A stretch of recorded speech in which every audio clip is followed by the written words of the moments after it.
इंसान आज के समय में इतना व्यस्त हो चुका है जिसे दूसरे के मोबाइल में देखने तक, दूसरे से बात करने तक का समय नहीं होता।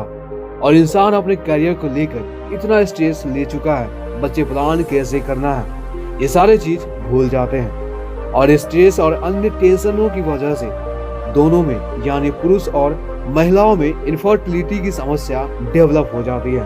मगर इस स्ट्रेस भरी जिंदगी में अमीर लोग अपने पीढ़ी यानी संतान को बढ़ाने के लिए आईवीएफ टेक्नोलॉजी का इस्तेमाल करते हैं। तो चलिए बात करते हैं कि आईवीएफ टेक्नोलॉजी क्या होता है, आईवीएफ टेक्नोलॉजी कैसे काम करता है, क्या सचमुच में आईवीएफ टेक्नोलॉजी से अपने मन के मुताबिक लड़का या लड़की या बच्चा पैदा कर सकते हैं। ये सारे क्वेश्चन का जवाब जानने के लिए वीडियो को पूरा देखिएगा। दोस्तों, आईवीएफ टेक्नोलॉजी का इस्तेमाल सबसे पहले 1959 में हुई थी, लेकिन वो सक्सेस नहीं हुआ। फिर 1978 में इस आईवीएफ टेक्नोलॉजी का इस्तेमाल किया गया, जिसे इनविट्रो फर्टिलाइजेशन कहा जाता है। इस तकनीक की खोज इंग्लैंड में दो शख्सों के द्वारा यानी दो इंसानों के द्वारा खोजा गया था, जिसका नाम है स्टेफ और एडवर्ड। आईवीएफ टेक्नोलॉजी का इस्तेमाल कृत्रिम रूप से बच्चे पैदा करने का तरीका है, जिसमें महिला और पुरुष में कोई न कोई जेनिटल की बड़ी समस्या से पीड़ित हो जाते हैं, जैसे महिलाओं में फ्लैपियन ट्यूब के साथ समस्या, पीसीओडी की समस्या हो जाना या नसबंदी हो जाना, और वही पुरुषों की स्पर्म की क्वालिटी का कम हो जाना, टेस्टोस्टेरोन का लेवल कम हो जाना। और अब हम जानने वाले हैं आईवीएफ प्रोसेस के बारे में।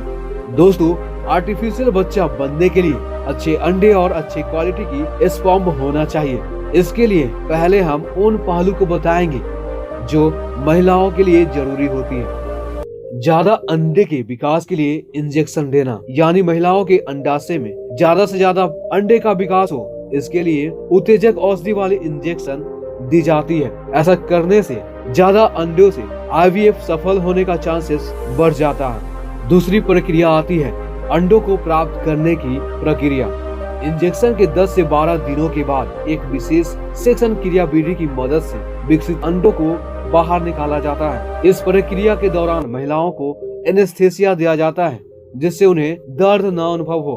फिर उसके बाद बारी आती है पुरुष की जांच की, यानी पुरुष के स्पर्म की क्वालिटी को चेक करना। अंडों को निकालने के बाद पुरुष के शुक्राणु का सैंपल लिया जाता है। फिर सैंपल को जांचने के लिए लैब भेजा जाता है, जहां शुक्राणु के सैंपल को कई विधि से साफ करने के बाद सबसे अच्छे और स्वस्थ शुक्राणु का चयन करते हैं। फिर चौथा स्टेप होता है अंडे और शुक्राणु का फर्टिलाइजेशन। दोस्तों, अंडे और शुक्राणु को प्राप्त करने के बाद फर्टिलाइजेशन की प्रक्रिया आती है। एक अंडे और स्पर्म को फर्टिलाइज करने के दो तरीके होते हैं। इनविट्रो फर्टिलाइजेशन, जिसे आईवीएफ कहते हैं, जहां फर्टिलाइजेशन के लिए अंडे और शुक्राणु को एक पेट्री डिश में रखा जाता है। या दूसरा तरीका इंट्रोसाइटोप्लाज्मिक स्पर्म इंजेक्शन ICSI, जिसमें एक शुक्राणु को अंडे के साइटोप्लाज्म में इंजेक्ट किया जाता है।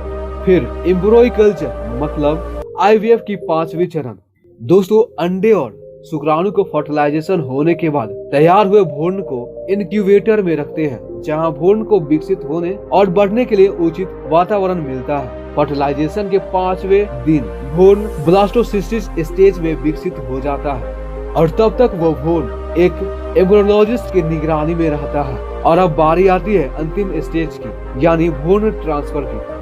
एक बार जब भ्रूण ब्लास्टोसिस्टिस स्टेज में विकसित हो जाता है, तो इसे कैथेटर की मदद से गर्भाशय में ट्रांसफर किया जाता है। भ्रूण को गर्भाशय में ट्रांसफर करने के बाद वह गर्भाशय की परत पर इम्प्लांट हो जाता है, और 2 हफ्तों के बाद ब्लड टेस्ट के द्वारा बीटा HCG मतलब ह्यूमन कैरियोनिक गोनाडोट्रोपिन हार्मोन की जांच की जाती है। अगर इसकी सक्सेस रेट की बात की जाए तो आईवीएफ के द्वारा प्रेग्नेंट होने के चांसेस ज्यादा होते हैं, लेकिन ये महिलाओं और पुरुष के life style, life history, habits, behaviour और खानपान पर निर्भर करता है। दोस्तों, इसे कराना थोड़ा मुश्किल तो होता है, क्योंकि ये किसी भी महिलाओं को मां बनने का सपना पूरा करता है। और जहां तक मनचाहा बच्चा पैदा करने की बात रही, तो ये आपके स्पर्म और अंडे पर निर्भर करती है कि वो कितना शुद्ध और स्वस्थ है। दोस्तों, हमारा वीडियो यहीं पर समाप्त होता है, और आपको इसकी जानकारी मिल चुकी है कि आईवीएफ क्या होता है, इसे कैसे बच्चा पैदा की जाती है।